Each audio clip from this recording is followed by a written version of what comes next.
here? Please, if you're here, can you introduce yourself? Allow me. Allow me, we can't hear you. Now. Can you hear me? Yeah, I can hear you now. Okay, thank you very much. Good morning, everyone. My name is Millennial. I'm the head of investment, the head of management of wealth at Creditsville. And I have over 10 years experience in sales and marketing and few years in investment generally.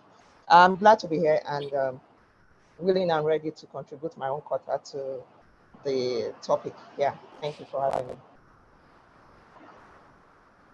Thank you for coming and congrats on your new position. Allow me. Thank you very much. Thank you. You're welcome. Yeah. So we have Billy Iyoha. Billy, are you here? Hello, Billy. If you're here, just introduce yourself. Yeah, hi. Hello, Hi. everyone. Yeah, great to be here. My name is Billy Iyoha, product manager with Bank.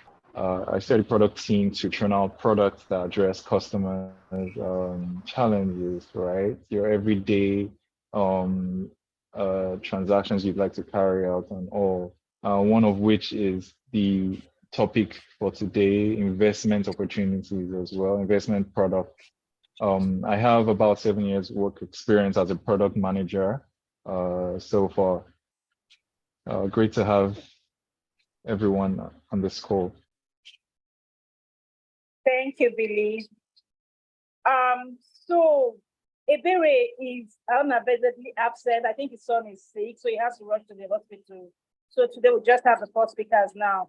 So right now we're going to go into the main topic, investment opportunities for millennials. So, and each speaker is supposed to speak for 10 minutes, after which there are going to be questions and answers. And also to our participants, if you have questions, just drop your questions in the comments box. And when it's time for questions and answers, we'll definitely bring them on board. So we're going to be starting with Olawumi Osiloye. Please kindly talk to us about investment opportunities for millennials. Thank you.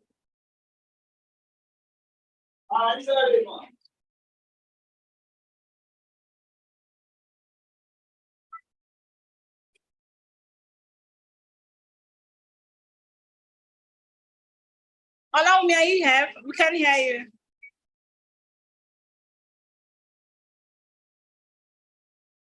Can you hear me now?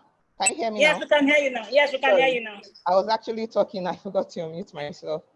Okay, right. So thank you once again for this opportunity.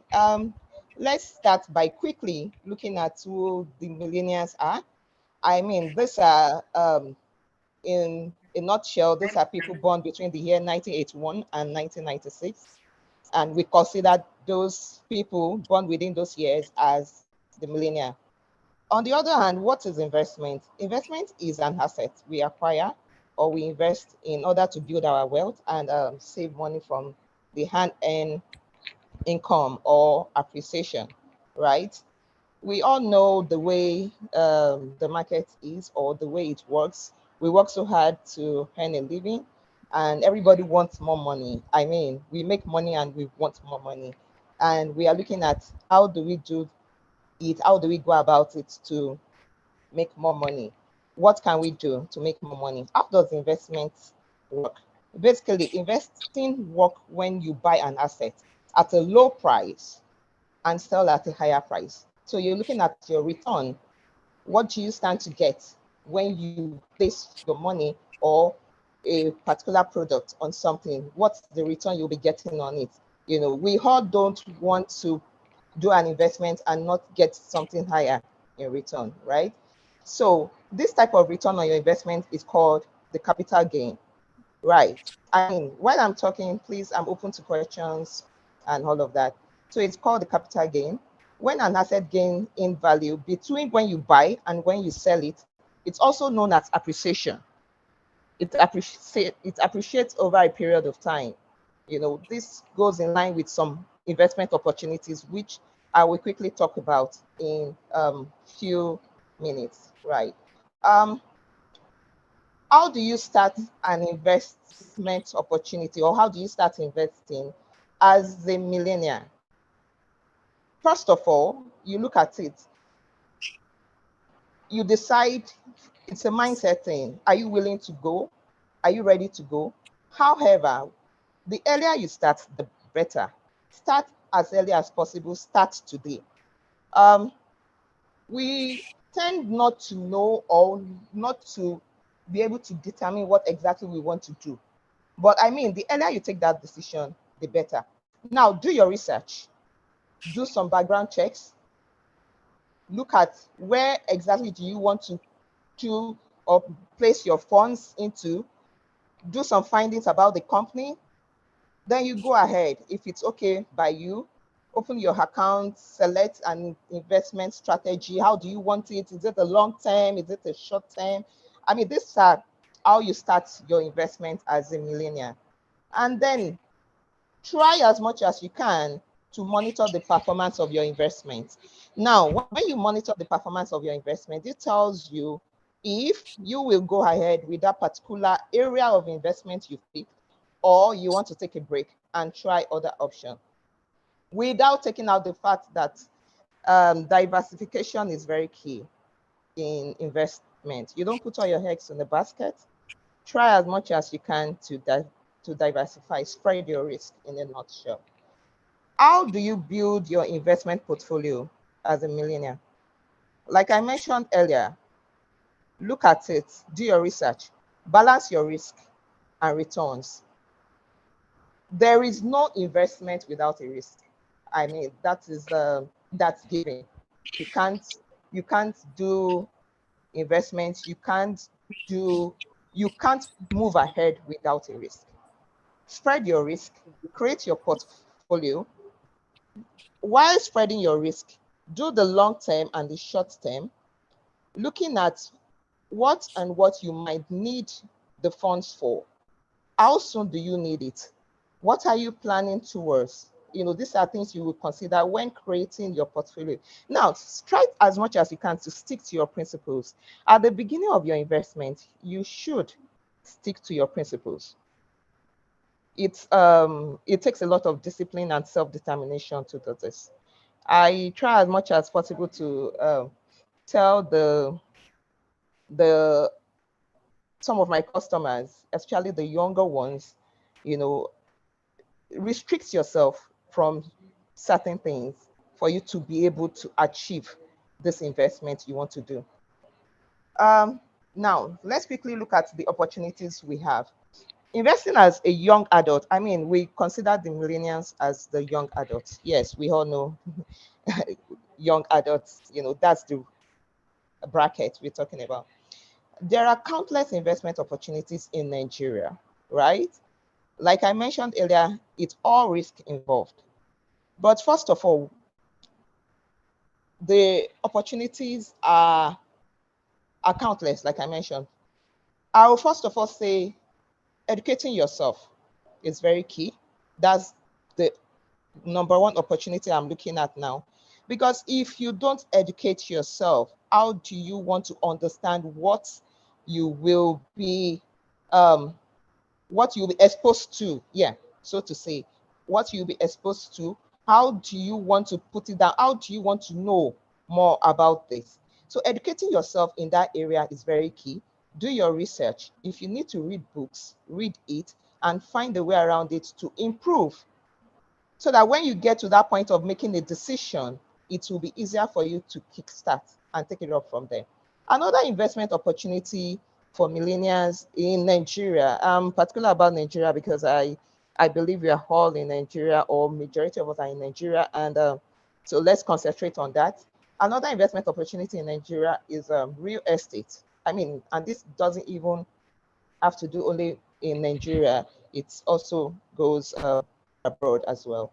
Real estate, this seems to be one of the oldest investment opportunity. You know, from generation to generation, you can't get it wrong. When you invest in real estate, your money is put into an actual asset, right? That you can touch and see. right? In real estate investment offers opportunities for millennials and other interested investors because of the expansion. Yeah, it appreciates. I mentioned earlier in my point that over time, it appreciates. Your investment appreciates. These are one of the things you should consider. So when you want to invest in anything, does it appreciate? What's the return on investment like? What do you stand to get after a period of time? That is investment, right? The other opportunity we can look into are stocks. Of course, this had also been around for a while. A stock is a way to acquire equity, right? That's ownership. That's another name. You're in charge. Stocks are still a wise investment if you're young, right? This is in line with the topic we are talking about today, the young adults, despite the fact that the stock market is currently somewhat volatile. Yeah, we understand how it's been lately, but I mean, it's still an opportunity that the young adults could tap into, and it's also giving, it's also good for a spread. Like I said, diversification is key. You can also spread your investment, right? Fixed deposit. This is my day-to-day activities. I mean, this is what I do on a daily basis right now, for now, and I'm glad, right? Because I've been able to bring in and help a lot of young adults grow. Yeah, a lot of young, even those that are below the millennial brackets, right? There are ways to go about this that it helps you to invest. Fixed deposit comes in different ranges, as we know. It depends on the tenors you're looking at. Is it a long term? Is it a short term? It's one of the best investment opportunity for peace of mind. Yeah, if you've done your research. Research is very key before investing. So if you've done your research, fixed deposit is also an opportunity for peace of mind, right? So if you have a decent amount of money you may not need in the long run, you can invest it in any financial institution offering fixed deposits and profit from it, right? If the idle funds, yeah, so to say, idle funds, or you just want to plan towards something, invest it, watch it grow, watch what you can get from it. It's better than leaving your funds idle in the commercial uh, banks that you might not yield so much on it. I mean, I'm available for further clarification in respect of this. T-bills, that's treasury bills. It's also another opportunity for the millennials. Um, T-bills are short-term financial securities, right? With maturities within 3 to 12 months, right? So that's another one that is a good one. It's government approved, so to a large extent, it's safe. It's quite safe, yeah, because it's a government type of investment. Okay, let me quickly run through. I understand that time is. We have agriculture. We can't shy away from what we eat on a daily basis. It's another form of investment. Agriculture is another form of investment. Bonds, that's another very stable investment that we should also tap into. That comes in various ways. We have the logistics. We understand how things have been lately, how things are becoming so trendy and things are changing. A large number of people waiting at the bus stations and all of that. So investing in transportation and logistics industry can be a wise choice.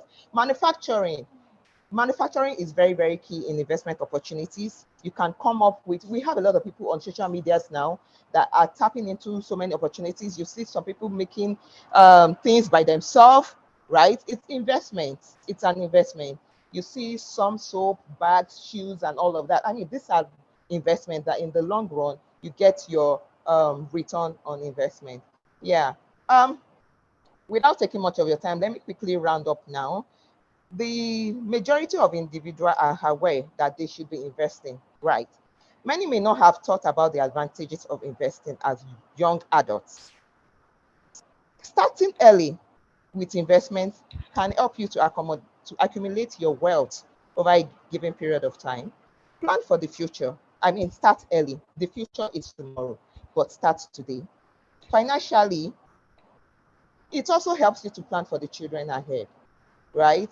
And when this is done, we realized along the line that we started some years ago, 10 years ahead of when we started, we tend to appreciate what we've done in the long run.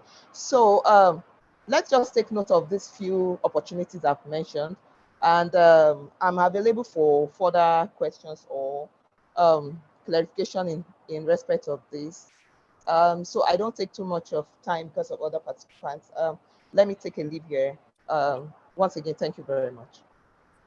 Thank you. We really enjoyed your session.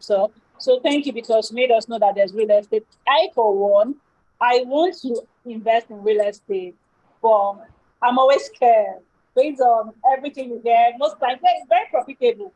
So the last time I was talking to my brother about real estate, and I'm like, you have this money, why don't you invest in real estate? And my brother said, no, that real estate will not give him the money, the kind of money he wants. So we millennials, we like fast money, and we don't want to be associated with the risks involved in investing. That's why most of us are always scared of investing. So we just prefer to put our money in the bank or somewhere, let the money just be there. I know I have this money somewhere. I think because of the risks involved, but I'll come back to you, Olawumi. Let's hear from other speakers. So, Rena, can you please talk to us? Hi, okay, just confirm you can see me and hear me. Hello, Esther, can you hear me? Can you see me? Yes, we can hear you. We can hear you. Oh, great, super, super. Thanks again, for bringing up all of this topic or this series. I like that series from time to time, because Adjectors are very big on financial literacy and education investing public. So definitely that's there. So to jump right in, right? A lot of me are thinking a lot about all the different options.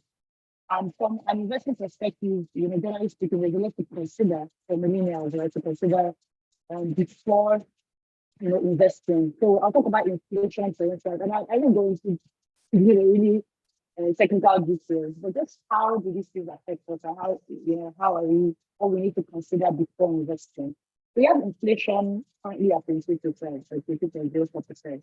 And just simply put, in fact, it is the rate at which prices of goods and services grow, and obviously it impacts our purchasing power. So to put it simply, if I had 1 million last year, I wanted to buy an item that was 1 million. My purchasing power for that item would have been 1 million naira. But this year, if I was applying inflation, or because of the impact of inflation, I no longer have that purchasing power, right?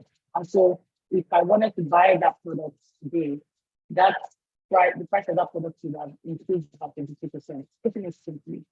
And I was just talking to my colleague this morning. Last night, my friends and I went out, right? And there's this, drink we buy a teacher of Sandra.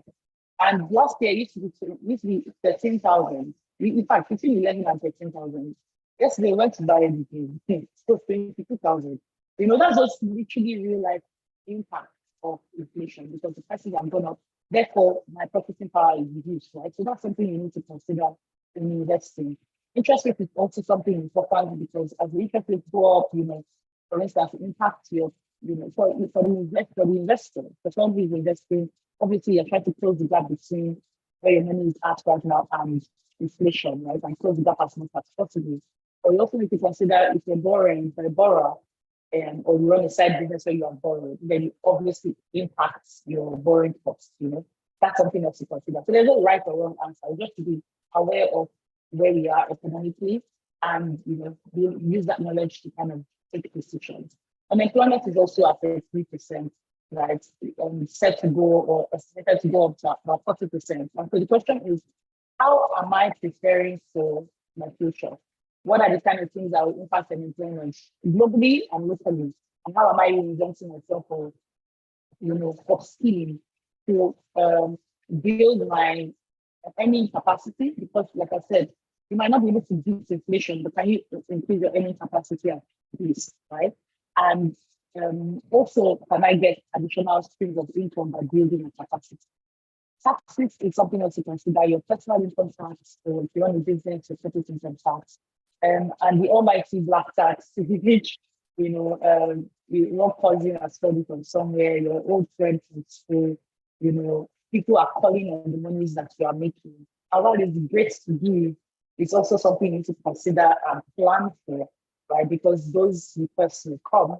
You have the advantage of privileged position to be able to help out, but you also need to plan it and put it in the budget, right? So all of these factors can significantly impact your ability to, generate a stable and a stable income, and obviously ultimately affects how you're able to, invest this thing.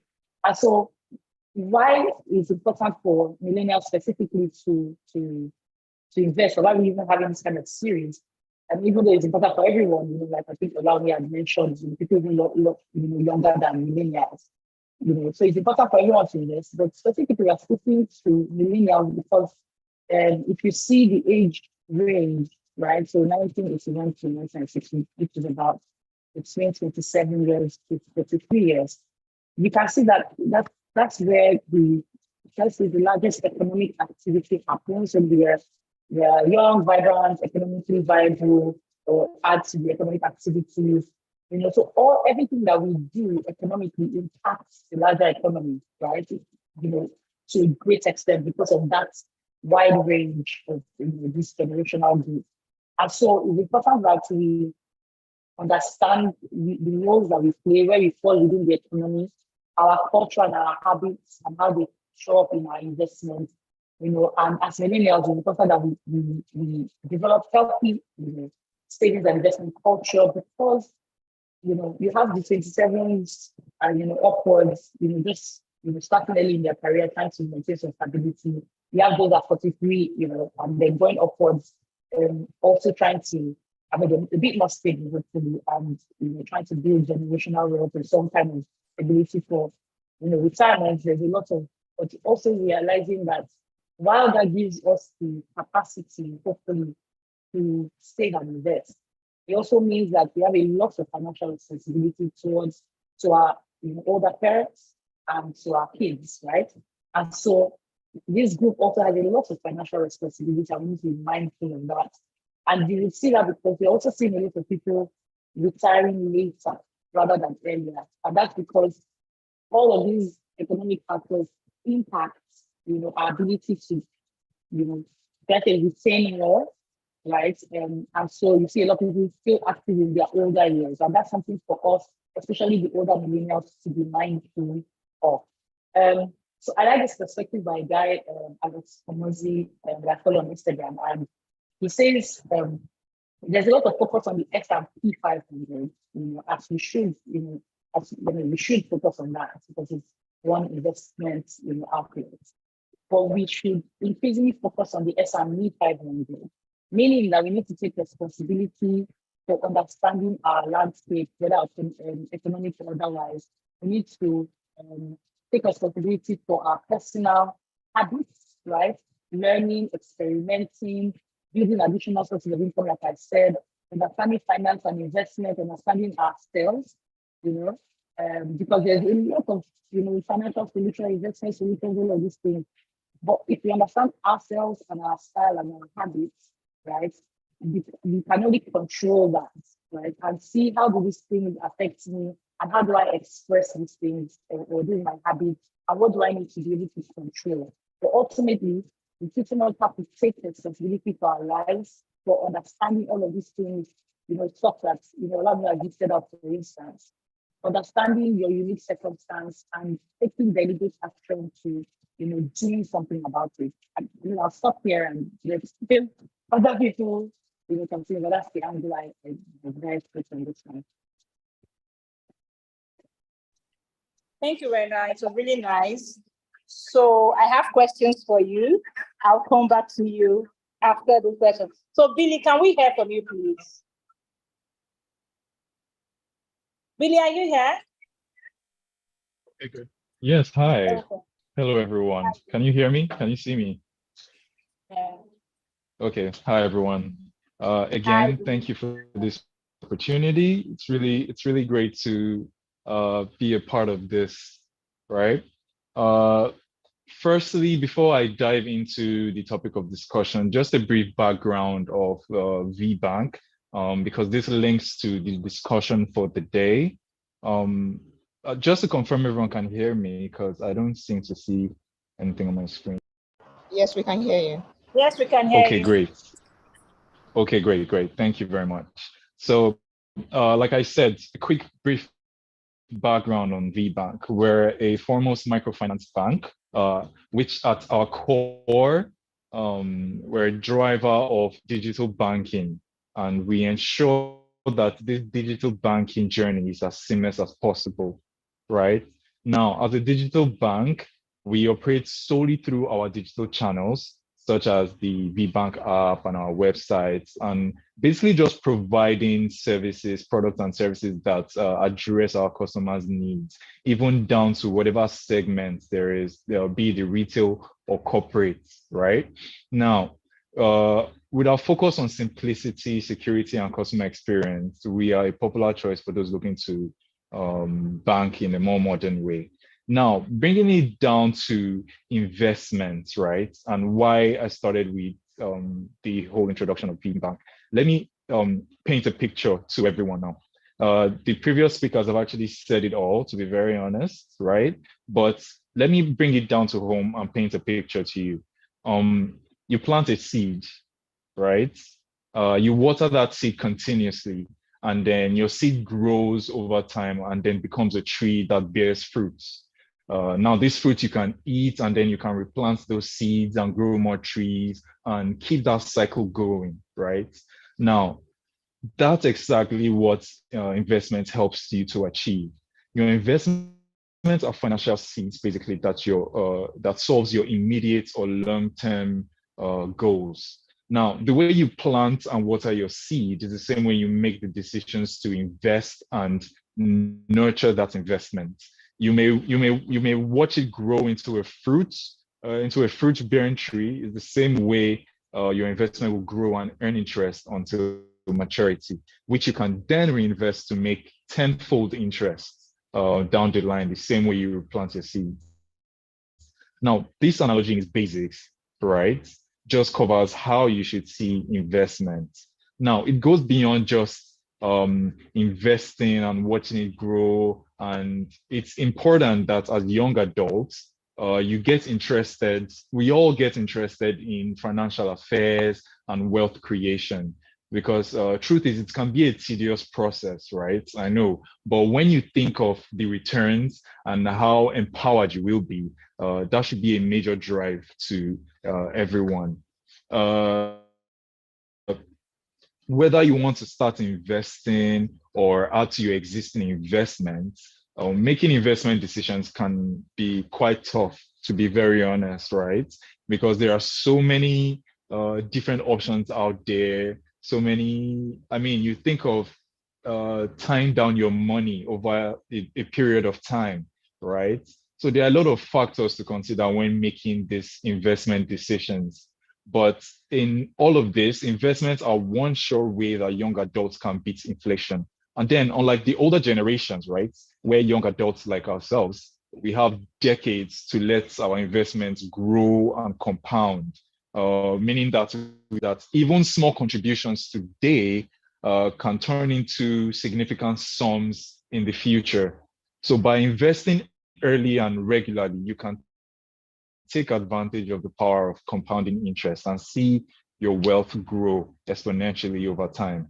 Investment basically enables customers of those investment platforms to potentially earn higher returns than you would through regular savings accounts, for instance.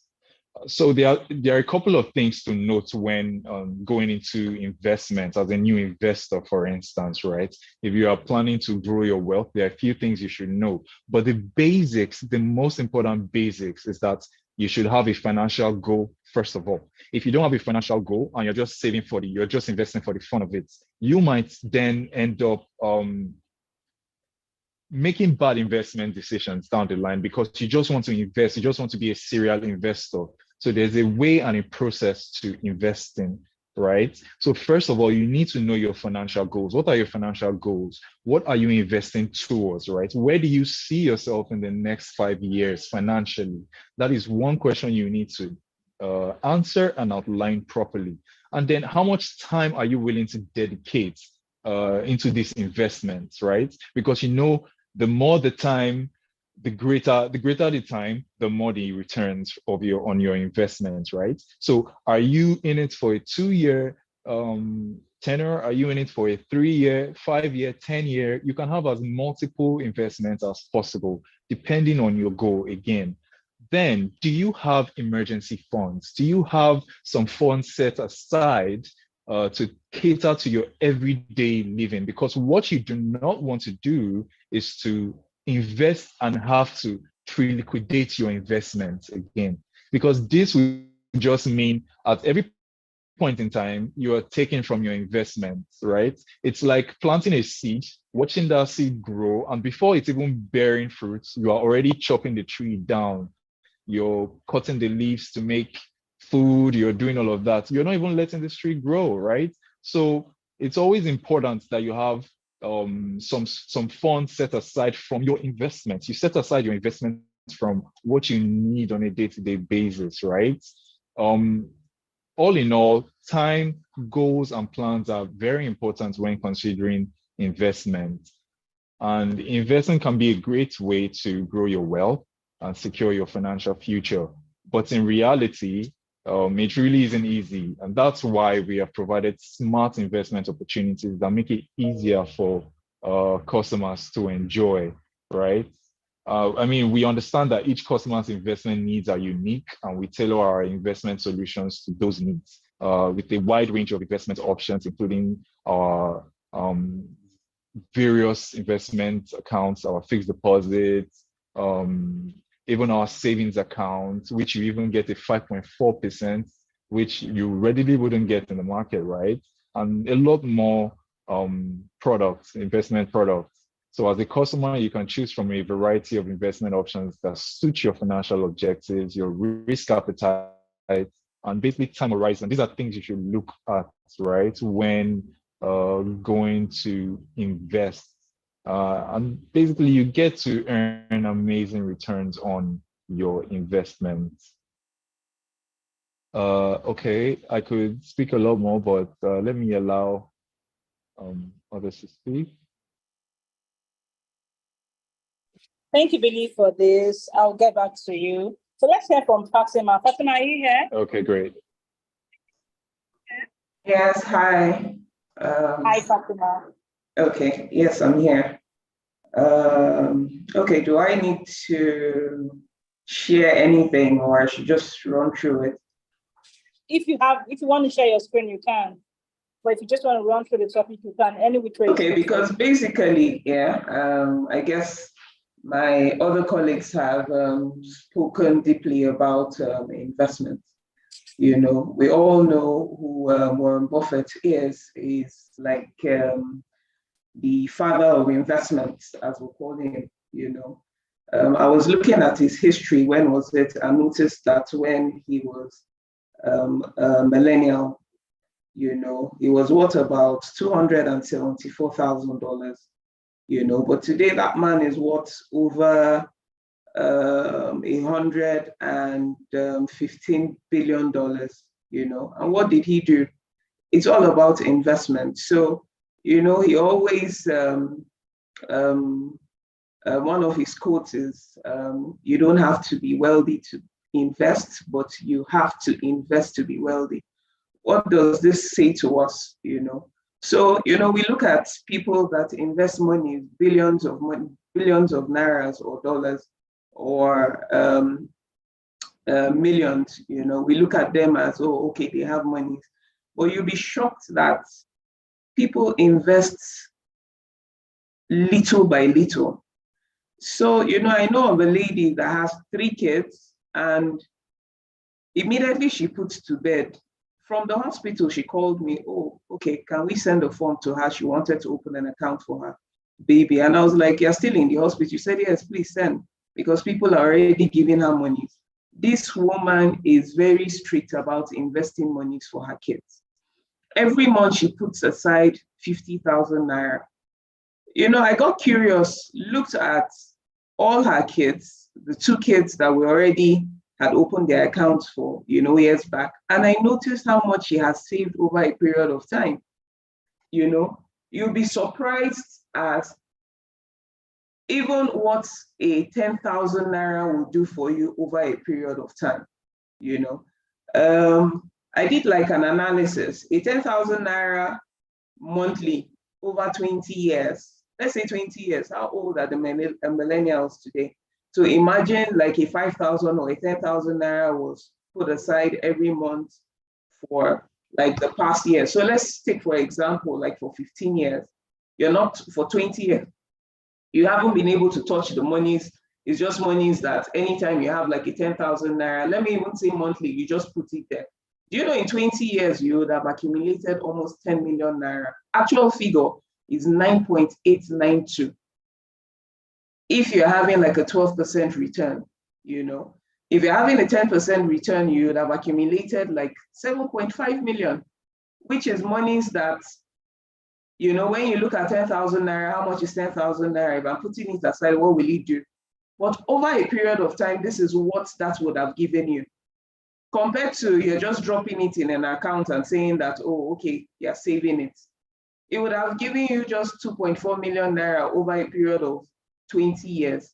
So if you look at the difference, you know, for a lot of people, they don't even know what the difference is if you're investing and if you're saving. For a lot of people, they just look at it as, okay, I'm saving. So I just keep dropping my monies there without getting returns on it. And if you're getting returns on it, if you're not getting returns on it, it's as good as you have reduced your spending power. So imagine someone that have like an investment account and someone that has like a normal savings account, someone that has invested 10,000 naira and someone that is just keeping the 10,000 naira every month. Can you see what the difference is? Almost 7 million naira difference, which is a lot, you know. So, and that goes, 10,000 naira is just something that even a child can save from maybe every month upkeep or something that are being given to them by their parents, or monies that uncles and aunties give to them. So imagine for millennials that have maybe lump sum, people that have up to 5 million naira. Let's say 5, you just tell yourself that, okay, every year, you know what, I want to be keeping aside 5 million naira. At a 10% return for 10 million naira, for 5 million naira every year for 15 years, you will have 64 million naira. If you do that for 25 years, you have 194 million naira. So imagine you started work at, let's say 25, and you decide to just always keep like a 5 million naira every year, and you decide to save that for, let's say 35 years, you are going to have saved about 594 million naira after 35 years. So you see, just like what others too are saying, it's not about just keeping your money, it's about investing your money. And just like the First Lady mentioned, there's no investment without risks, you know. But you see, that's where you have different forms of investments. For different investment objectives, just like what Billy said, you know, it all depends on what you're looking at.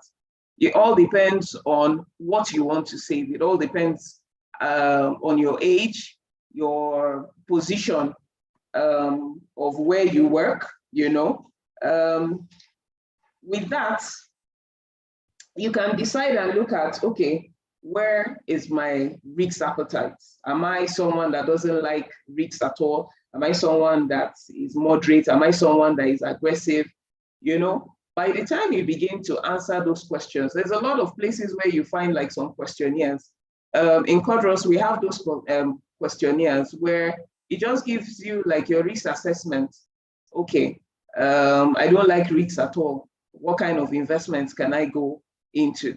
So, you know, when you have those kind of investments, that's where our mutual funds falls into.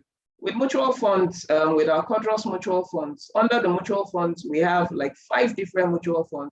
You have the money market, you have the fixed income fund. So the money market is a combination of investments in treasury bills, federal government bonds, commercial papers, and some fixed deposits. So when you're putting your monies into such a place, you're getting returns of over 10%. So if you're doing that and you're just throwing it in, so it's like a higher savings account. That's what I call it with the money market. There's a fixed income fund, which your monies are just invested majorly in fixed incomes, which is federal government bonds. There is mutual funds. There is a combination of fixed incomes and equities, which are shares of companies. So it all depends on what you are looking at. You also have the dollar fund, the Controls Dollar Fund. So, for a lot of us these days, we're looking at opportunities, not only in our local currencies, we'll also look at opportunities in foreign currencies. So in foreign currencies too, with the Controls Dollar Fund, it's like a higher savings account too in dollars. This is very flexible. You can put in monies anytime, you can take out monies anytime. And let me shock you, this gives you returns of about 6 to 7% annually, which no savings account or no fixed deposit account in any bank can give you that. In the money markets, which is like a higher savings account, a regular savings account anywhere will pay you about 2-3%. If you're looking at high savings accounts, it will give you about 4, let's say max 5%. But with money markets anywhere, it can give you over 10% returns, So it all depends. If you're not looking at someone that you want to be very aggressive, that is where we'll say, okay, you can put monies into equities. Equities are shares, different shares of companies. You can do your research. Research is very important if you are investing. With that research gives you like a breakdown of what you're looking at. If you're looking at different companies you want to invest in, is it in oil and gas? Is it in commodities? Is it in the banks? Is it in the power sector? Is it in entertainment? Is it in hospitality? Equities have different sectors in the market. So with equities, which are shares, as I said, you can play with that. You look at when the market is low. Imagine buying a share for, let's say, 3 naira or 4 naira. Within 3 or 4 months down the line, something changes in the market and that same share is going for, let's say, 15 naira. We've seen shares go as high as from 169 to 250. So you're making over 60 naira over a period of time, over a short period of time. The most important thing is knowing when to buy and when to sell if you're looking at equities. So just like what others said, it all depends on you and how you're ready to research. And for us as an organization in Codros, we have like a department that is what they are known for. We do full research on these different investment vehicles that you can invest in, And, people always look at, okay, how am I going to get information? How am I going to, if I invest, how do I know what my returns will be? All these are at your fingertips. Information is key. Online will always give you those information. Anywhere you have your investments, they will always give you those information, I think for me, when it comes to investments, you should look at, there are some key things you need to just look at. You have to be flexible when you're thinking of investments. Still, for the millennials, they're still young. Our parents then depended so much on, okay, I buy a land. After I buy a land, I build a house. Oh, tenants always pay me rent. With the rental income, I'll be able to pay this and pay that. But right now, if we look around, in those days when they were buying lands, how much were those lands going for?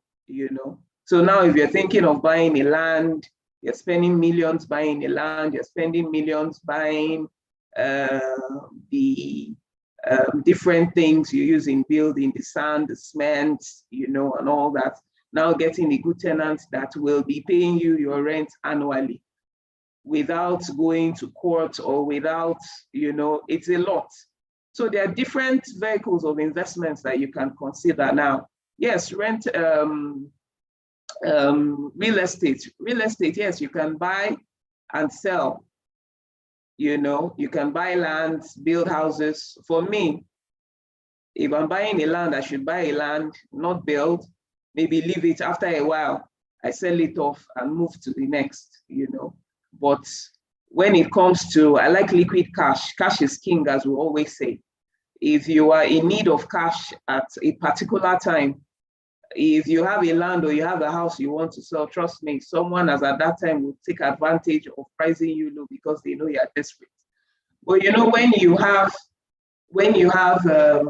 cash, at any given time, wherever your cash is, you can always make a request for your cash and you get it. Max, within 24, 48 hours, your cash is available to you. So I always say cash is king, you know. Then we need to avoid procrastination. Oh, I am going to invest. Oh, okay, I am going to. That's what kills the whole essence, you know. You need to start today. You need to think about it today.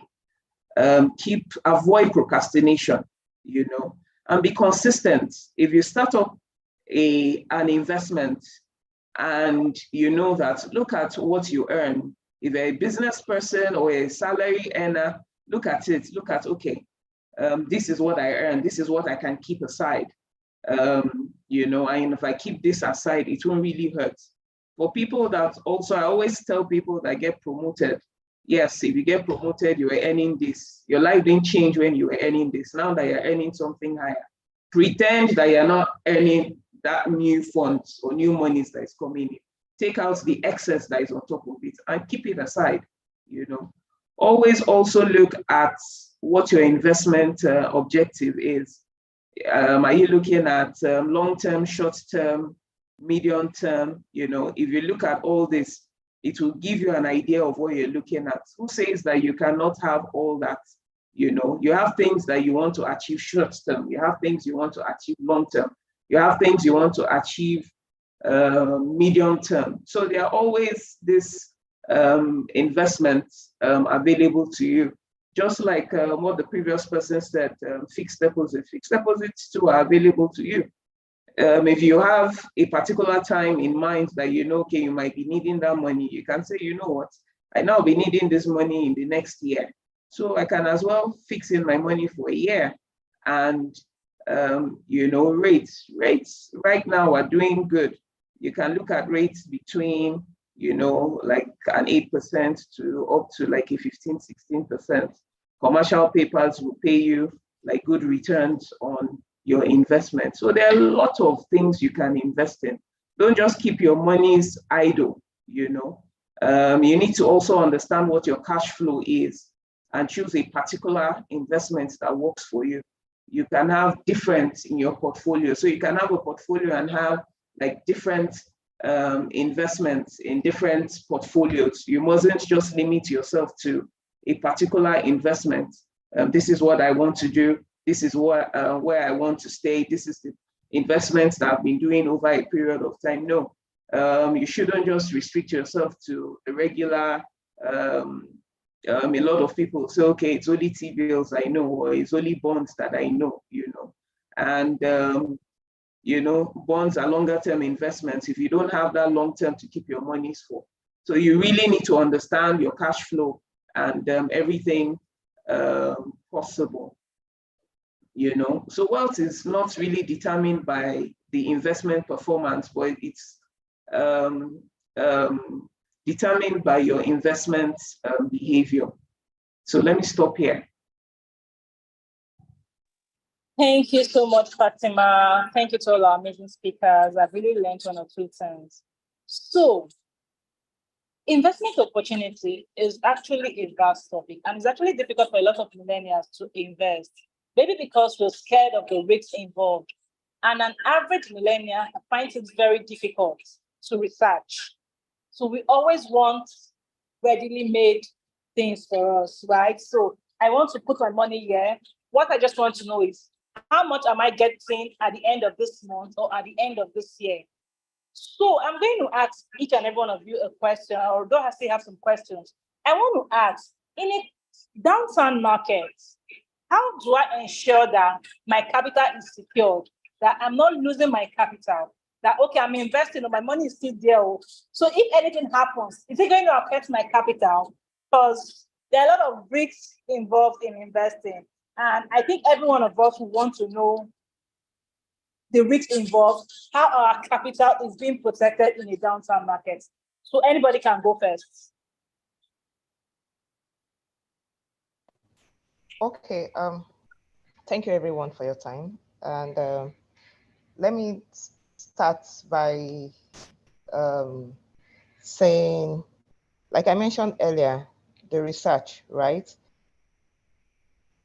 There is no investment you want to do without risk, including the government investment in the likes of the treasury bills. If we look at what happened recently in our neighbor country, Ghana, there were some defaults, right? And I can tell you for free that before taking investments, do your research. I always emphasize on this. Then start small. Don't just put everything you have at that particular moment in that particular investment. For example, fixed deposits. The company you're talking about, Creditview, where I work, is fully licensed and insured, right? We're licensed by the CBN and we are insured. Now, this is like you have a father that's covered your funds already, right? You have something to fall back on. A lot of people do not even look at this. That's why some millennials are scared of putting their funds in some places. They just hear about the rate and they are jumping at it already. Do you look at other things that are attached to the company? What do they use this fixed deposits for? I'm just speaking for fixed deposit now, right? What are these funds used for? When you give them your funds, what do they use it for? What's the recovery level like? What's the default rate of the company like? Do you understand? So these are part of the questions you will find out in your research. If a company is licensed and insured, that's for me, it's an hedge. I will now look at other things. What's the disbursement or the return time like? If I ask for my funds, how long does it take the company to disburse, right? At Creditview, within 24 hours, be rest assured that you'll get your funds, except in few cases where probably you have huge liquidations and we need some time ahead, because it's not as if we take these funds from you and then we just keep it lying down with us. We also use it for business, right? So if you want to take very huge funds, we need probably like 48 hours for you to inform us. And when I'm talking about huge funds, I'm not talking about the likes of 10 million, 20 million, 50 million. And we are talking about probably like $500 million, right? So what do they use this money for? These are some of the challenges that the millennials have. They don't do the research. What's the minimum you want to do? What's the minimum amount you want to start with at the moment? Over time, you tend to increase it. Like Fatima mentioned, the fact that you have higher income doesn't mean that you should increase your expense. You need to be disciplined. It starts with self-determination. So are you ready for this? That's one thing that doesn't make the millennials to take a decision. Are you ready? Ask yourself this question to start with. Are you ready to take this decision? If you are ready, okay, speak with a couple of people that are already into this investment you want to venture into. Speak with some people that are already doing it. Ask them few questions. How has the experience been over time? So you learn from them. The company, they've advised you or they've probably suggested to you to place your funds. do a background check on that company by yourself. I believe there is no reputable company now that won't have a website. Go on the website, learn more about the company. If you have questions, there is always a contact there. Make an inquiry, find out. With this, that will take you down the line of, should you go ahead? How long do you want to? So it starts with a self-determination, and then you take it to researching about the company, and then that will help you to finalize on your decision.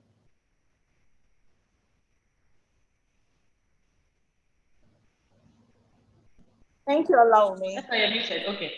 Yes. So who's Fatima, can you shed more light on that, please? Thank you.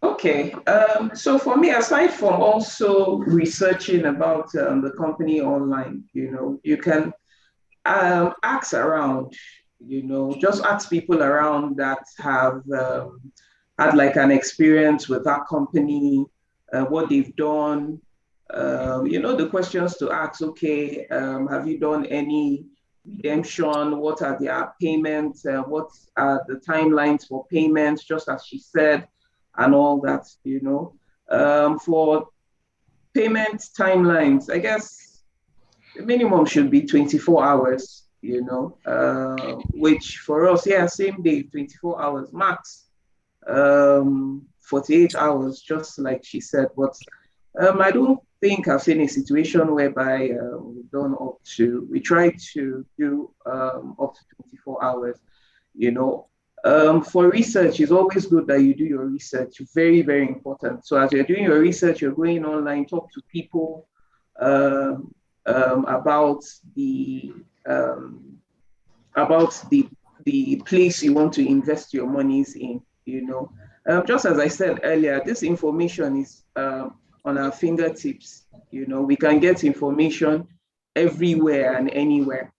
And another thing I need to call our attention to is, just like what you said earlier, for us, we're always looking at MMM returns, as we call it. You put in 1 million today, you get 500 million, you put 1 million today, we are looking at getting 500,000 naira on the 1 million tomorrow. We're not looking at, what kind of investments are you putting? When I hear things like the returns will be about 25% or 30% within 6 months, I ask, okay, so what do you guys use your money for? No matter what you're doing, unless maybe you're doing things that we've not heard of or we've not seen,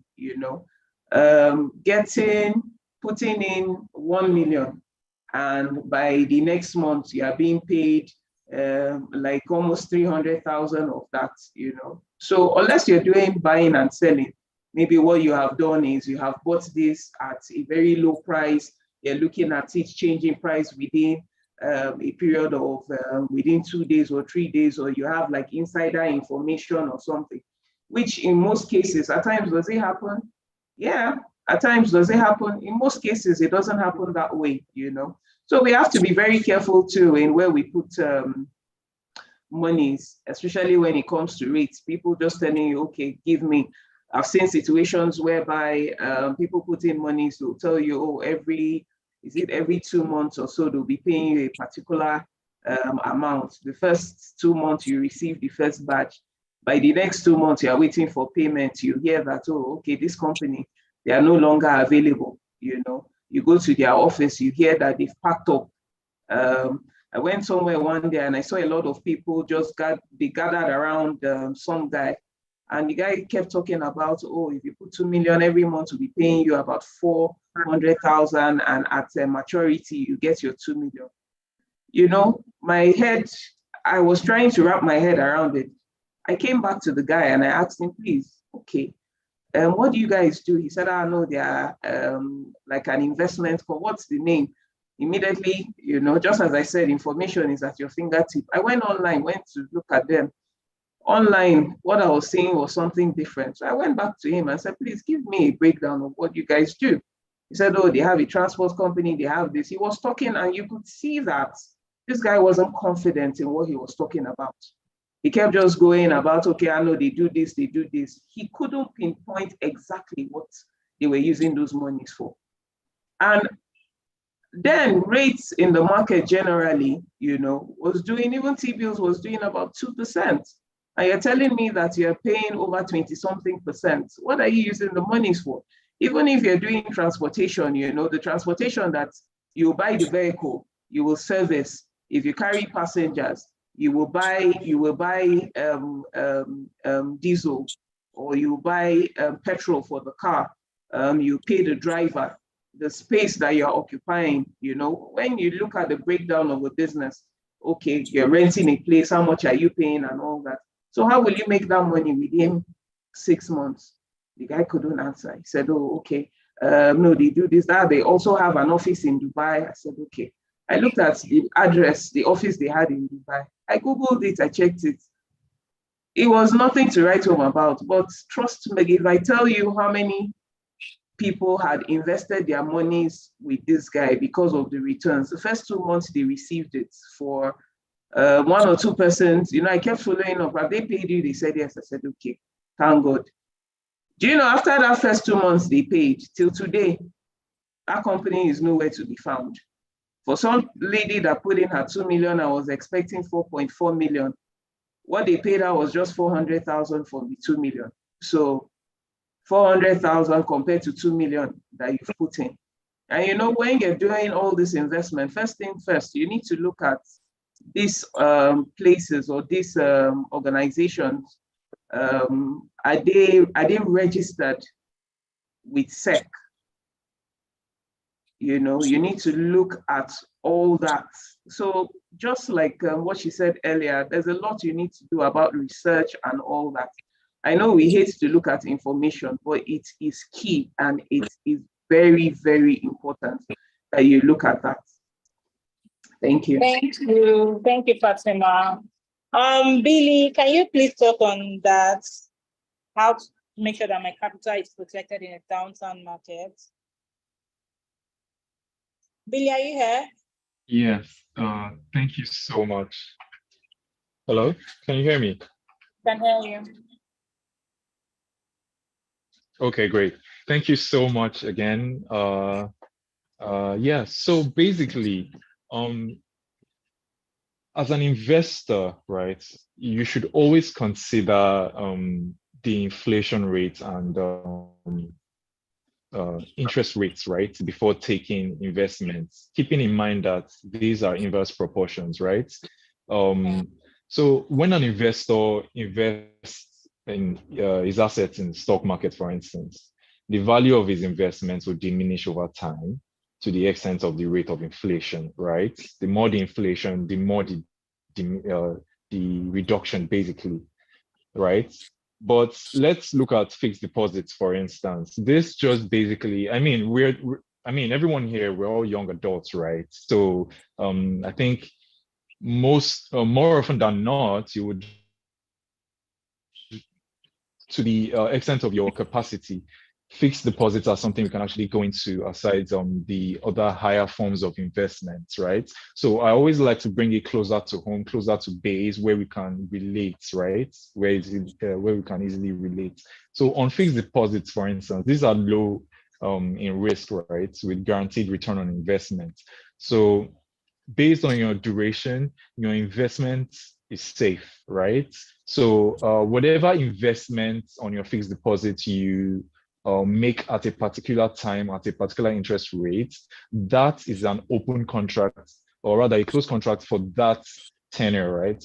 So no matter what happens in the market, even if there's decrease in, there's maybe rates come down or things like that, as far as you have invested at a particular interest rate, you will get your returns on that interest rate, right? So there's that. And we also need to understand that there are certain penalty charges on pre-liquidation on funds like this for most companies that offer fixed deposits, for instance, or any form of investment, there are pre-liquidation charges. And this pre-liquidation charges basically just helps to make sure investors have that saving culture imbibed in them, so that at any point in time, you're not just going to liquidate your funds, you're not just going to put hands in your investments, right? Because that's not the essence of your investment, right? So basically, even though these rates are adjusted to match the realities of the market, your investments at every point in time on FDs are safe, right? So another thing, as Fatima mentioned earlier, which is very important, right, are the quick return schemes. Those quick return schemes, basically, we need to know that time is an important factor with any and every investment, right? And we should be especially wary of money doubling and get rich quick schemes. I mean, it looks appetizing at first, but truth is, you're most likely being pulled into a Ponzi scheme, right? And being young adults, you are more likely to be targeted on schemes like this because, I mean, everybody's on a fast track these days. Nobody's like slowing down to really process things, right? This is where information comes to play. You need to make sure you are well informed. What are you going into?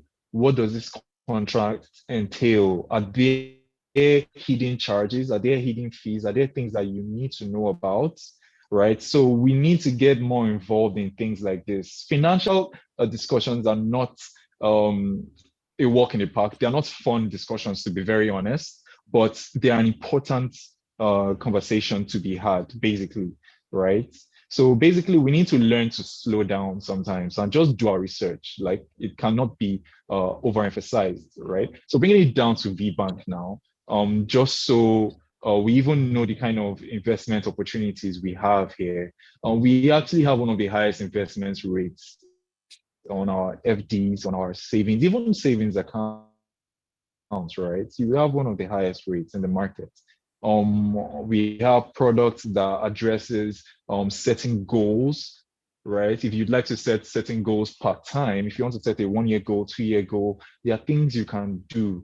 And each of those investments are safe and secure, right? It's important to know whatever company you're going into bed with, you need to ensure that they are licensed by the regulatory bodies, right? They are properly and duly licensed. As VBank, we are CBN licensed and NDIC insured, which means whatever amount of money you place with us, savings, investments, or what have you, your monies are all insured, right? In case of any economic downturn or unforeseen circumstances, right? Thank you so So much. it's always good that we pay attention to the fine prints and read between the lines in most cases, in every case, actually.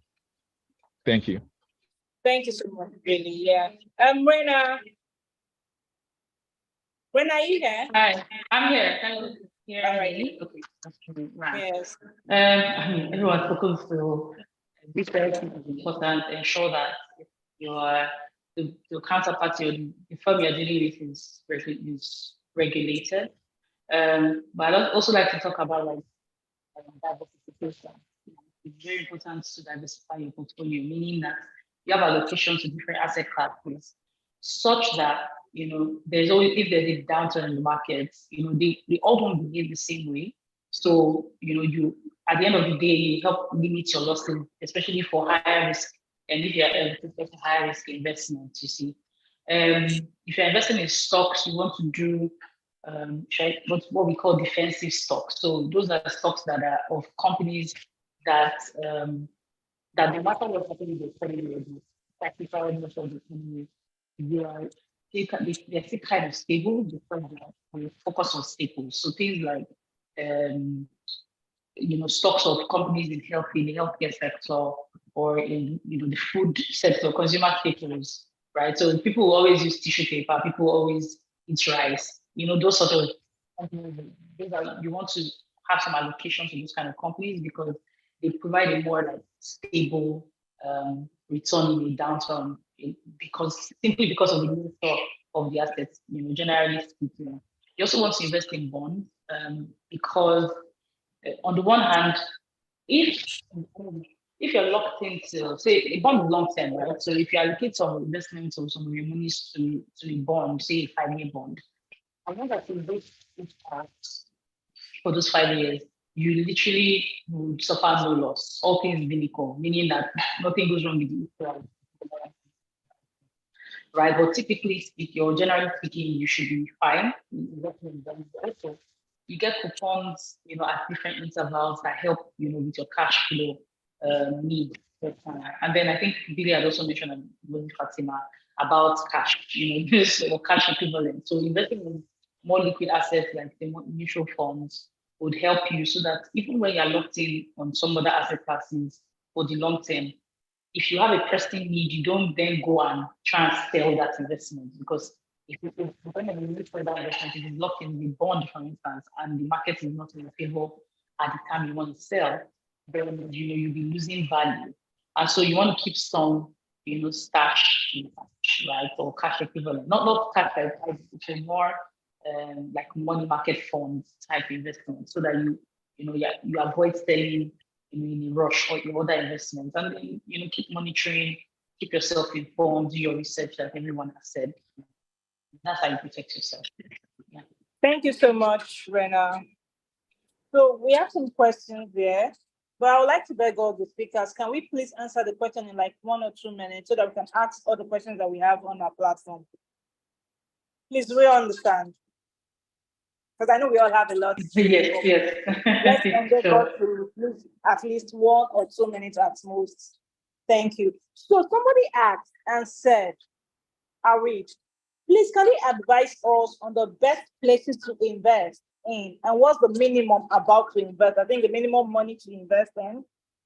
That's one question. So please can we just answer that briefly? Thank you. So I'll start with Rena. Okay, that's an interesting question, because everyone here is going to say pretty much the same thing. Different investment managers, and everyone has their own value proposition about why they're the best. But I think, generally speaking, like we said before, is the fact that we are regulated, whether it's by CBN or by the Securities and Exchange Commission. And so, one, you want to be sure that the partner is regulated. They have the expertise to do what they're licensed to do. Investment, again, I don't like to talk about products. I like to talk about solutions. So, the question is, how much do you have?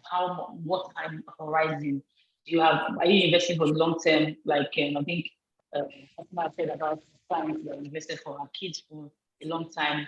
Are you investing for 20 years? Are you investing? I trying to build up monies to go to your long term, right? I think sitting with, and we can have a conversation after, is sitting with an investment or financial advisor is important to understand your unique circumstance. You find mutual funds do anywhere from 1,000 to 2,000 and above, right? At DevCrest Investment Managers, we have investment as low as 200 naira, so that nobody has an excuse to not invest, right? So you can always have a direct debit. You just have the structure to help you, meet your financial goals. That's what I see. Thank you, Rena. Olawumi, please, can you answer the question for us? Okay, quickly, right? The question, please, can they advise on the better? Well, you can invest with Creditview, right? We have products that takes this worries away from you. You can invest with any amount of money you have. Like I say, start from somewhere, start today. You can get you can start with a rate even above the savings rate in the banks. You can get 10% per annum with Creditview. So, you can invest with Creditview. Yeah. Thank you. Fatima, please, can you answer the question for us? Quadrants all the way. So yeah, there's no minimum. With money markets, you can do as low as 5,000, 10,000 naira every month. Just throw it inside there. If you have 1,000, you put it there. If you have 2,000, if you have 10 million, there's no minimum in terms of investment. You can invest any amount of funds you have. And for us, you know, I call Quadros like a one-stop shop. We have 6 different businesses, asset management, securities, investment banking. So there is nothing you're looking for in terms of investments that we cannot advise you on investments, on where to put your funds. You know, if you're looking at, just like what my other colleague said, you know, if you're looking at, you need to know what you're looking at. Is it long-term, short-term? Is it medium? You know, it all depends on what you're looking at. Are you looking at flexibility, like where you can put in money and take out money anytime? That's where all the mutual funds falls in. If you're looking at medium term, you can now begin to, medium to long term, you can now begin to look at fixed deposits within 6 months to 1 year. If you're looking at longer term, that is where you now begin to look at you know, fixed deposits that you do between 18 months, 2 years. You look at bonds, you know, that's the federal government bonds that have tenure as long as over 35 years, if you want. So it just depends on what you're looking at. Thank you, Francis. Billy, please, can you answer the question for us? Oh, yes, definitely. Thank you very much. Welcome. Yeah. So, as I've said from the start of the session, right? As a company, we pride ourselves on our customer satisfaction, customer engagement, basically our delivery to our customers, right? So we have tailored investment solutions that are unique to each customer based on what you want and based on what solutions you're looking for. So even down to our FD products, for instance, you can actually have a 30-day FD, which will give you a 10%. You can have a 60 days FD, which will give you 12%, 90 days, 13.5, up to 730 days, which will give you 16.5%, and even higher than that if you want, up to 20%, right? So you can just imagine having that amount stored for that time and getting as high as 20% interest on your FD, right? Now, we also have other solutions like the target savings account and the crew banking. Now, for millennials, this is something very interesting, right? Because it's all the rave now in the market with the younger generation, right? What happens with this type of account is for millennials, right? I can as well just start an investment with my friends around me. I don't need to, because there's something about doing things in togetherness. It spurs you to want to do more. So you can actually open a crew savings plan, save with your family or your friends, as many as you are, right? You are all saving towards a particular goal, spread across a particular time you want, a set time you want, right? So all of this is just to make sure that we attend to your savings and investment needs, which is very important, as we all know, right? So I would say we should try and get on board the VBank app and just see all of this. And that's the interesting thing. Getting on the VBank app is a one-stop shop, right? It's an omni-channel. Once you get on the app, you're on every other channel, and you can partake in all our product offerings to address your needs. Thank you, Billy. So someone asked again, and the person said, are there any investment options that can compensate or surpass investors' returns for inflation? 22% and QB rates 14%. I actually don't know what that means, but I know you all know what it meant. So please, who's going first? Did you get my question? Can you hear me? We can hear you. Okay. Okay. I think what I said it earlier, what you can try and do is close the gap. You always have to look and see what is available, investable options in the market, right? Today, You have rates that range from, I don't know, maybe 7 or 10% to as high as maybe 1 billion and 8%. Yeah. And so if inflation is at 22%, I don't know at this moment what asset classes today in Nigeria will give you up to 22%. Now you might find some businesses that maybe do some kind of um, try to I'm trying to not use the word this some kind of businesses. And you might find that they may be able to give you 22%, 25%, right? The question is what's the underlying business that they are doing? Are they able to pay you your money back? Because they have the potential rewards to higher the risk, right? So what you want to be able to do is try and close that gap between your investment and your and the inflation rate as much as possible, but be mindful of the risk that you're taking also, because you don't want to go and get a higher return, like I think Fatima had said earlier, but then also go and lose all your money, and so you would have gained 500K, but you will never get 2 million back. So what are you looking about? You see, yeah, that's what I think. Thank you, Rena. Who is going next? Okay, just like what she said now, I don't think I've seen any. The closest that would have come close to like a 22% will be a commercial paper. And I've not seen any close to this for now when it comes to that. But just like what she advised, you can look at what is close to getting above inflation rates, which is above 22%. No, but close to, yes, you can. T-bills above 14%. So yes, you can get investments that can pay you above 14%, which T-bills is currently doing, which was the last corporate. But where you're looking at 14%, this will now, you're now looking at the volume that you're looking at, So you cannot compare someone doing like a 500 million or a 200 million and someone doing like a 10 million or a 20 million, That will vary unless you're looking at something that is mutual, which is, it doesn't really matter how much you're bringing in, everybody's getting the same rates,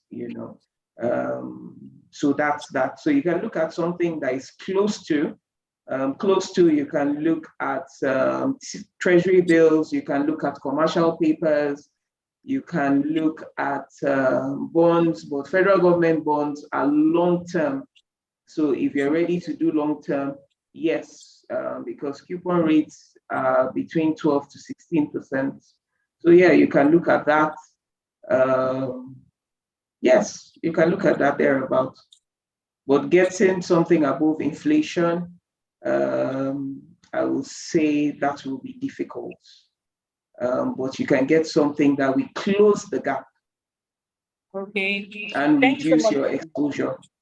Thank you. Thanks so much, Fatima.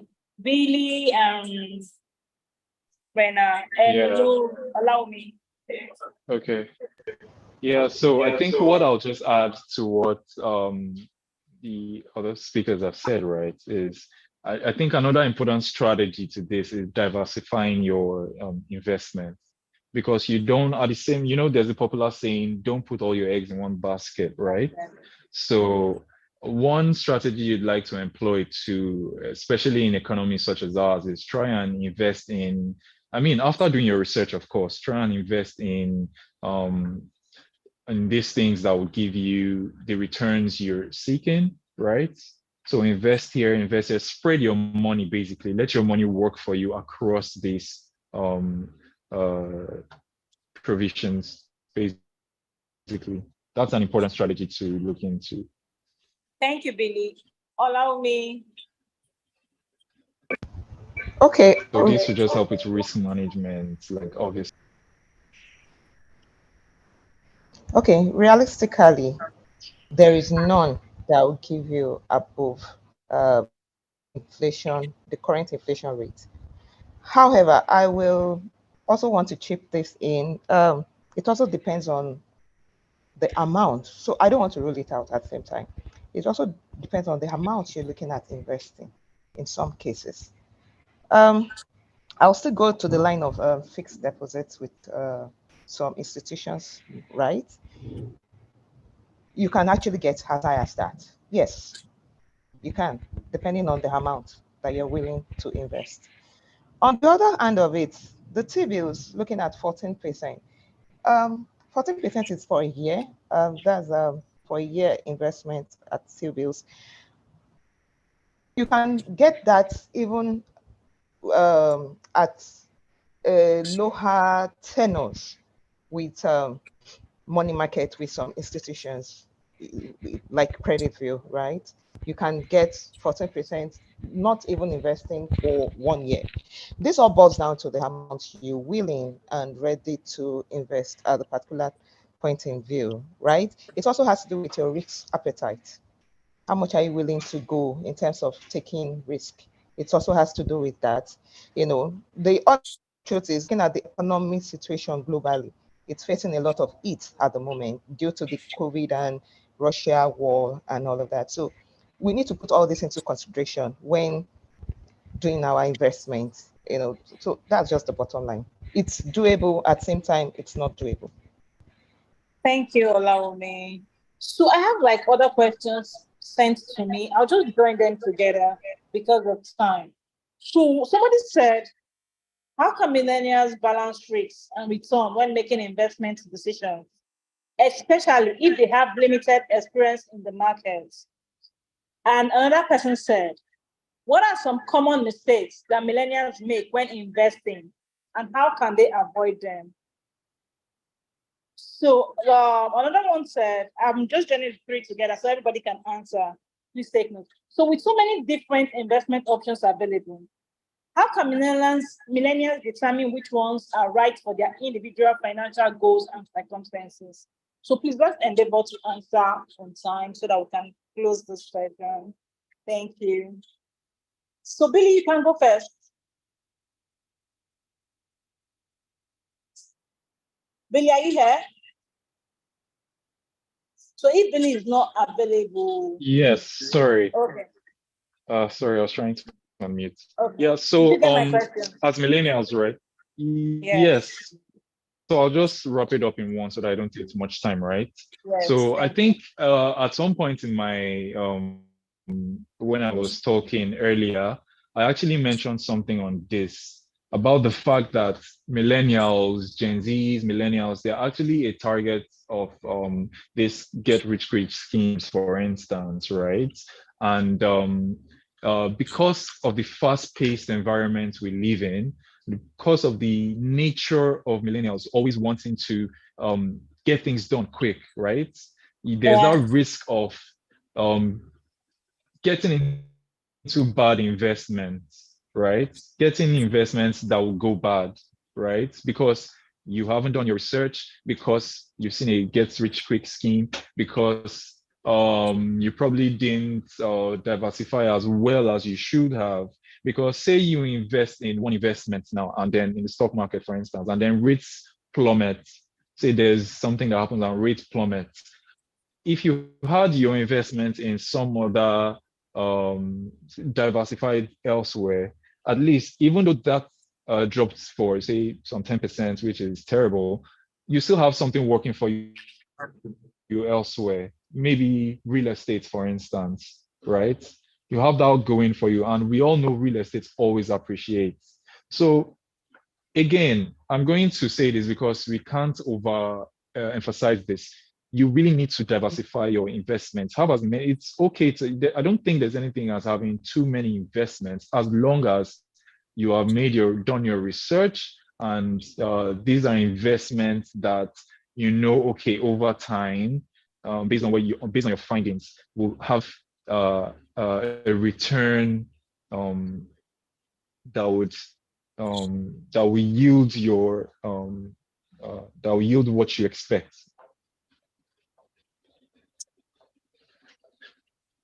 Okay, thank you, Billy. Olawumi, can you please answer the questions? I hope we all got the questions. Well, did I get all the questions? I would say no, but I got, I think, So should I one go or over the two. questions again? Yes, please. Okay. So the person said, hold on, like I'm joining three questions together. So they Yes, I know said, you did. how can millennials balance risk and return when making investment decisions, especially Okay. if they have limited experience in the market? Number two, what are some common mistakes that millennials make when investing, and how can they avoid them? Number three, Okay. with so many different investment options available, how can millennials determine which ones are right for their individual financial goals and circumstances? Okay. Yeah, thank you. Thank you. Okay. The first one, for the first question, I would say you need to diversify. Diversification is key. Um, don't try as much as you can to spread your risk. That's very, very key. Then balance your risk and returns, right? You cannot, Yes. yeah, you cannot maximize returns while minimizing your risk. Okay. That's giving. I'll repeat myself. You can't maximize returns Right. while minimizing risk. Life doesn't work that way. Risk and return go hand in hand, right? So the higher returns means greater risk. For you to get a higher return, you must have taken some huge risk that's giving you the higher return. While lower returns promise greater safety. I don't know if that's clear. Now, let's look at it from the angle of let me shed more light on that diversification. Diversify. You have to look at other investment products. If you're doing FD, fixed deposits, at the same time, look at other investments that you can tap into, right? It could be real estate, it could be T-bills, it could be whatever it is, but diversification is very key. What are the common mistakes and how can it be avoided? This takes us back to your background checks. This takes us back to your research. You can avoid the common mistakes by doing your due diligence before going ahead with that investment. The institution, the financial institution you want to place your funds with, um, are they regulated? Are they licensed? Are they insured? Are the funds insured? So these are the common mistakes that can be avoided if due diligence are done, duly done. Um, your third question still boils down to your research in a nutshell, right? In a nutshell, it still boils down to your research. Once that is done, I believe we can find a way around it. Look at your long-term buckets. I usually break it down into three phases for my customers. We have the long-term bucket, we have the medium-term bucket, and then we have the short-term bucket. Now, the long-term bucket can give you edge for an aggressive savings, money you won't need in the long run. We are talking about, it could be for the next 1 year, it could be for the next 2 years, right? So this also helps with your retirement planning, right? We are young adults, but we will get to that stage where we need to also you know um retire out, and the planning starts from now. Now the medium buckets are the ones that are in between. It could be 180 days, okay, let me quickly get a land, I sell it in the next 2-3 months. These are the quick or swift one that you can do, right? The short term are the ones that you probably want to do in the savings, and that gives room for enough liquidity. If you want to be liquid, you want to call in for your cash at any given point in time. You're not looking for a buyer for the land, you're not looking for who will tap into the property, who will sell the property. I mean, this calls for quick. So it comes in variants, short, mid, and long term. So this is what I can say for now regarding your questions. Yeah, thank you. Thank you. Allow me. Fatima, can you please run us through the answers? Um, okay, I think I didn't get the first one, but the second one, I think you spoke about common mistakes. So just like what we discussed earlier, it's always good to go research on what you need to research, talk to people before you make up your mind on what you want to do. Then I think the last question, I just jotted down something here. So that's where I spoke about if you want to know, it's good that you have you do like for us in Quadros, we'll have like a questionnaire that just shows you, okay, this is where you are going to be in terms of your investments. If you're looking at time, if you're looking at different options without knowing where to place your investment, the questionnaire guides you through. Thank you so much. Rena, please can you Credit quickly card answer? calculator. Hello? Okay. Can you hear me? Yes, I can hear you. Okay, I'll just quickly run through all three. How do you balance risk and return? I think I said earlier, know yourself and the kind of risk appetite that you have, so that you know the kind of investment that you are naturally skewed towards, but also diversify your portfolio. I think like Olami said. For millennial mistakes, like what kind of mistakes do you typically make? I'm not doing enough research. I think we backlog this, but you know, it's super important when we keep talking about it. Not doing enough research about the investments themselves and the firm that you're doing those investments through. And then many decisions are also emotionally driven. And you know, my friend said, this, you know, that's why we get ourselves very to do that, I would say, I mean, like I said, Zentex is very big on education. So you can join our financial literacy classes, Zebras Money Club. But then how do you determine what's right for you? You need to know what your goals are, what the time horizon is that you have, what kind of investor are you, like I said. On our app, Zebras app, we have quizzes that you can take to kind of determine what kind of investor you are, and then we'll kind of show you the portfolio mix or investment mix that you know that best suits your risk appetite and the type of investment or investor that you are. Yeah, that's it. Thank you so much, Rena.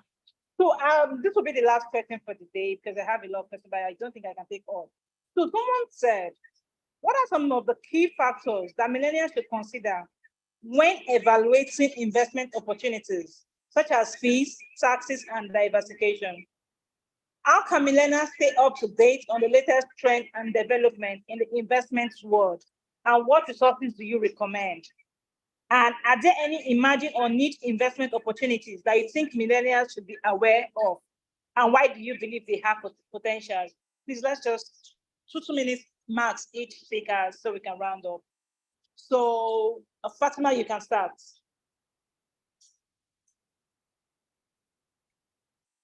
Okay, please, can you take those questions again? Okay. What are some of the key factors that millennials should consider when evaluating investment opportunities, such as fees, taxes, and diversification? How can millennials stay up to date on the latest trends and developments in the investment world? And what resources do you recommend? Are there any emerging or niche investment opportunities that you think millennials should be aware of? And why do you believe they have potentials? Did you get it? So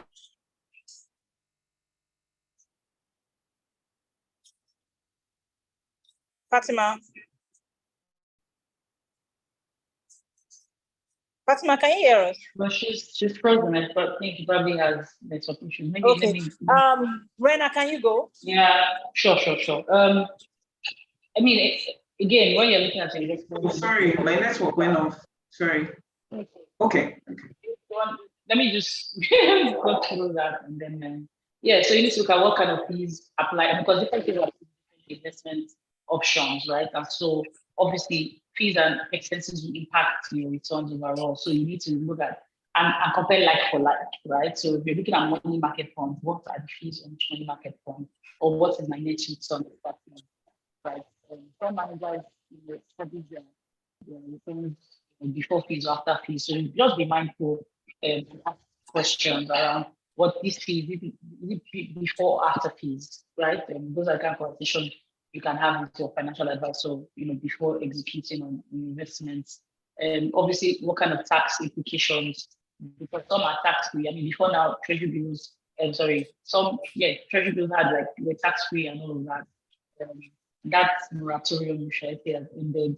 You know, what are the policies in place, and what does that mean for you tax wise?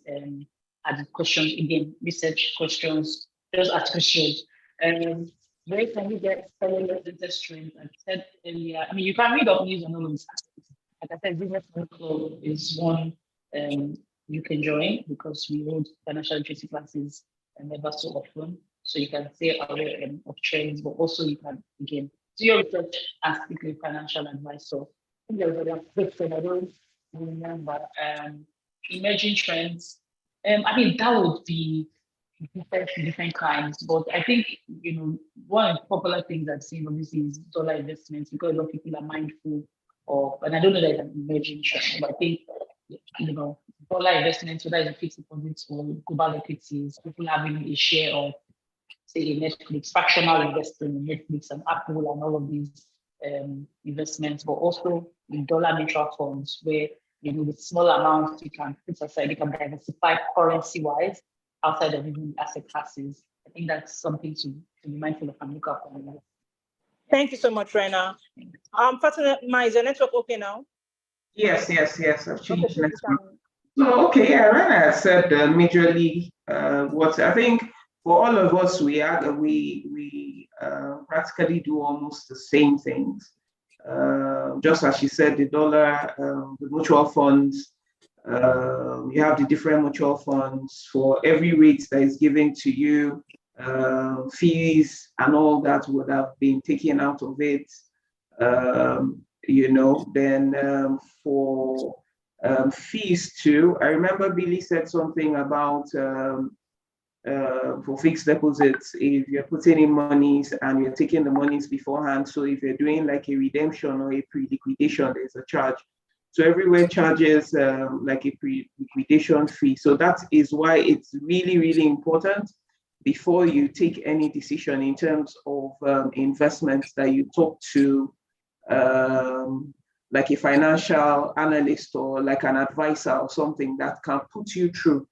So people always make the mistake of when you say, oh, okay, I can advise you on different investments you can partake in. They always say things like, my small money, what I have is just 500,000. What I have is 1 million. You should be talking to people that have the billions or the big millions. But even someone that has 10,000 naira today doesn't mean that your 10,000 cannot be 10 million tomorrow. So the most important thing is talking to someone that can guide you through on the kind of investments you can have when you have those conversations. So aside from taking the quiz or the questionnaire that will guide you through, after taking that, we always have that one-on-one conversation with clients to find out, okay, what really are you looking at? What are you saving towards? What savings do you want to do so that you can be guided, adequately. Okay, I think that's about it. Thank you so much, Fatima. Allow me, please, can you quickly run us through? Okay. Sorry, let me just add, to stay up to date, is always good that, you have to be intentional about it. So anywhere you see any information, as I always say, information is at your fingertip. Go online, you can just read about everything online, be it on the website, even you can get some information on social media handles, because gone are the days where you just drop things. Now, if you drop maybe like an information, you have people that will give like a thumbs up, or will tell you, oh, no, I tried this and it didn't work out, or I tried this, oh, I've been doing this and it's been working out perfectly. So it's good that you're intentional, read up, check online, check on information, news. Information is everywhere, but you have to be intentional and to look deeper at what you're looking for. Thank you. Thank you so much, Fatima. Allow me, please, can you quickly run us through? Okay, just to add to what has been said, regarding these questions. I'll quickly say you look at your cost, you look at your risk, and then you look at the return in a nutshell.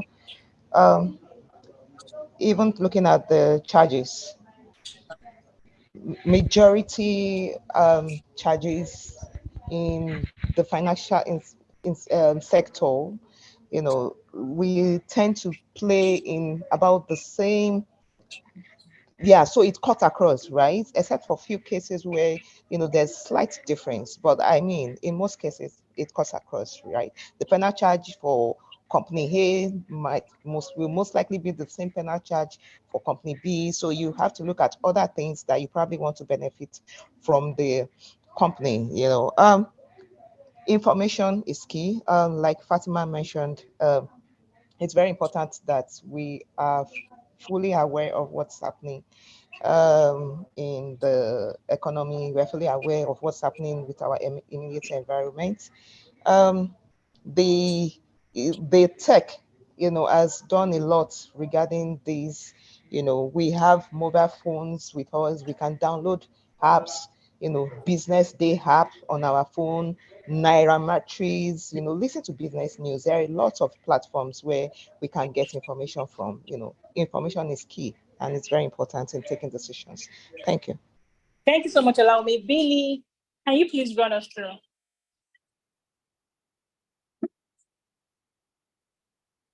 Billy, are you here?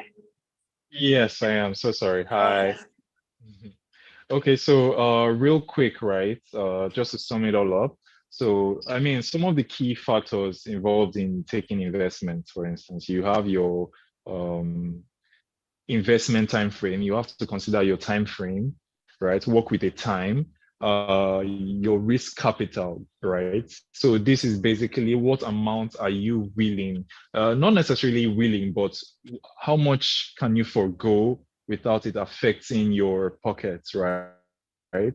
So you should know your risk capital as well, what you're starting with, how much can you let go of, and then your investment experience. I mean, most people are just starting off in the investment space, right? So you would like to actually pay attention to those who already have investments. You have your mentors, you have people around you who work in establishments like this that offer investment opportunity. You can learn from them. That is first-hand experience. You can also go on news websites, right, to just get abreast of information out there. This also links to the other questions. Seek out information from industry experts. Basically, get news alerts.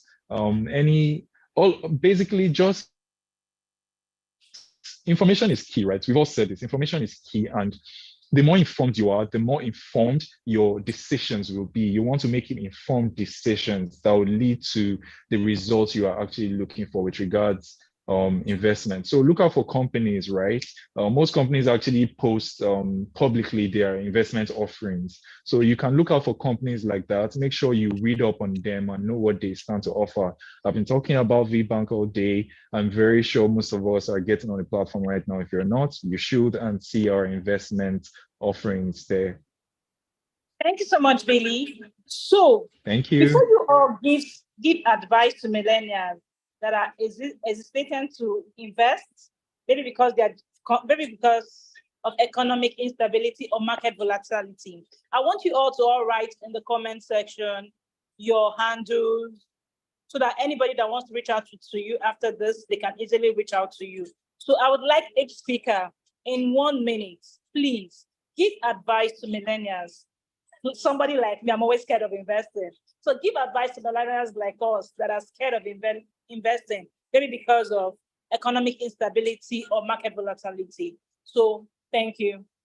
Anyone can go first. Okay. Oh, So sorry. real quick, right? Yes. Again, thank you very much for having us on this session today.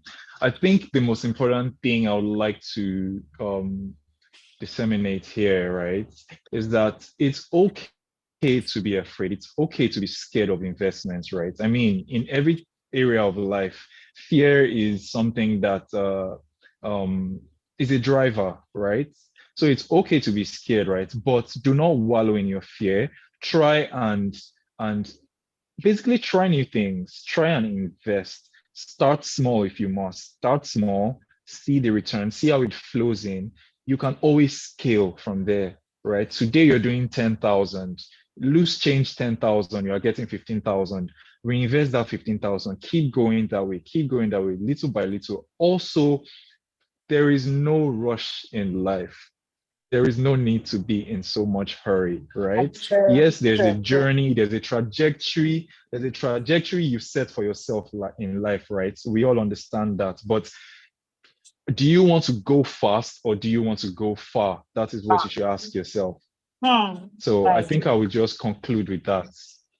Thank you so much, Billy. Yeah. Do you want to go fast or do you want to go far? I think I Thank like you. that. Thank you so much. So who's coming next? Thank you. Allow me, Fatima, Ren, anybody can come first. Yeah. Okay, so I will start by saying set a goal, right? Set a goal for yourself. And then be very intentional, be determined. Be very intentional, be determined. If you are not determined, if you've not made up your mind, you won't do it. You will not. And you will keep on procrastinating. I'll do it tomorrow. I can't do it. I'm scared of doing it. Right. Now, when that is done, be consistent. Don't give up. Don't give up. Okay. Challenges will come in between, most likely, ups and downs. We understand the way the market is generally in different sectors. It's not always rosy, right? Yeah, so it's a roller coaster thing. So just be consistent in what you do, and at the end of the day, you'll be glad you did. Yeah, thank you. Thank you so much, Olawumi. Be intentional, be consistent, and don't give up. Thank you. Fatima. Okay. For me, some few takeaways. So match your goal tenor with the appropriate instrument. So you need to look at the different instruments available. Are they short term? Are they medium term? Or are they long term? Keep yourself updated on the current information relating to your investment segments. Be consistent in executing to achieve your desired goal, which is very, very important. Understand your current cash flow pattern. Choose an instrument option that works for you. So don't look at what Mr. A is doing and what Mr. A is getting in his or her investment. You know, it is very important that you know what you want. You know what comes to your pocket. You know what your cash flow is. Don't look at somebody else's that might lie to you that, okay, this is what they invested. So I've been doing this, as I said, for almost 12 years now, or even, if possible, over. And the truth about it is people are not comfortable talking about their finances with other people. You know, people always will just tell you at the surface, oh, this is what I'm getting. Okay, how much did you put in? They'll just give you one fictitious number just for you to. So, you know, you have to look at yourself and look at what you are getting and what you're ready to invest. Avoid procrastination. There is no wrong time. Now, just start it now, you know, no matter how little. You mustn't start with so much. You can start with very little. As I said, I was looking at the history of Mr. Buffett, and at age about 37 or 38, he had just $273,000. And today, he's worth over $110 billion, you know. Then you have to be flexible in your investments. Then your financial plan is the vehicle that drives efficiency of achieving your set goal, you know. And there are a lot of misconceptions about investments. You know, don't fall into that. Your savings is not an investment. Investment is totally different from savings. So don't just keep monies and assume that those monies will go. You need to invest whatever you have saved. In every investment that you do, there's some form of risk. So it's always good that you talk to whoever you need to talk to. It's very important that you talk to them so that they guide you through. Always talk to a financial expert that will guide you through in whatever you do. Investments, as I said earlier, it mustn't be so much. You can start with little to grow. Just like what Billy said, it's like a seed. If you plant a seed, you don't expect a seed of corn by the next day that it will give you like a full corn. No, it germinates. So it takes a period of time. It keeps growing. And the more you can imagine, the more seeds you plant, the more corn you get. So there's a time to plant and there's a time to harvest, which is very important. So thank you. Thank you so much, Fatima. Start now. Rena, please can you just end it for us? Thank you. Yes. Thanks. I think for me, my angle is how are you showing up for your future self, right? You're working so hard for your money, you're putting in so much effort, and everybody's collecting from you. Your landlord's collecting their rent, school fees, transportation, black tax, like I mentioned before. People call on you for help and all of that. So it's important that you pay yourself first, right? And if you're going to be able to even help other people, then you need to empower yourself to be able to do that long term. So download the Invest app today, and just start. Like Fatima said, stop procrastinating, just start, right? We're available to walk with you through this journey, and you can reach us on Invest app, on Instagram, on LinkedIn, and then on our website, invest.com.ng. Yep. Thank you so much, Rena. Thank you so much, Rena. So I want to say a big thank you to all our speakers. Thank you so much for spending your time. Thank you for educating us on different investment opportunities. I've learned from it, and I'll definitely try to invest in 1 or 2 things. So I want you all to know that this Millennial Hangout was brought to you by Business Day. And Business Day is West African leading promoter of business intelligence and information on diversified platform.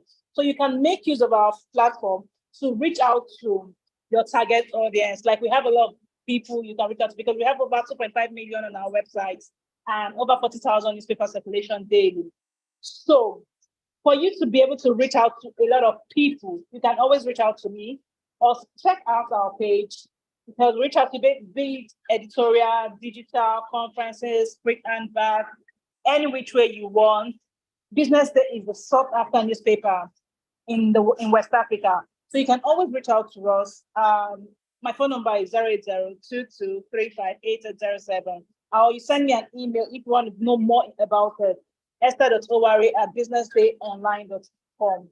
Thank you so much. I really want to say it was an amazing session. Thank you, Fatima. Thank you, Rena. Thank you, Olaomi. Thank you, Billy. I can't thank you guys enough because this was an amazing session. It was an eye-opener. And I really want to say we are grateful. Thank you for coming on board. And to all our participants for sticking through to the end. Thank you so much. I hope you all learned something. And even though your questions were not asked, next time we'll always have opportunity. Thank you so much. And God bless you all. Enjoy the rest of your day. Bye. Thank you. Bye-bye. Thanks, everyone. Thank you. Bye, everyone.